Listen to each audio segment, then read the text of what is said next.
मेरी hair pin गिर गई थी।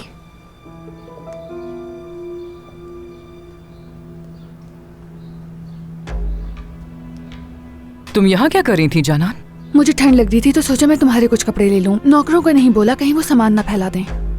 मैं दे दूं तुम्हें? ओ नहीं, अब मैं ठीक हूँ, फिर मुलाकात होगी। खुदा हाफिज। तुम्हारी बहन जानान तो हमारे बेडरूम में हमारे बच्चों से भी ज्यादा आने लगी है। हाँ।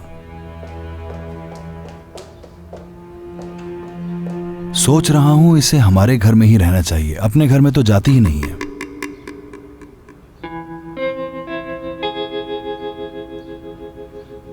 उफ, उफ। जानान, वापस दो मुझे। नहीं दे सकती मैं। पागल मत बनो जानान, जो चीज मेरी है वो तुम कैसे लेकर जा सकती हो? क्या मतलब तुम्हारी चीज है? सादिया, तुम्हें ये बहुत पहले फेंक देना चाहिए था, अब तक क्यों है तुम्हारे पास? देखो,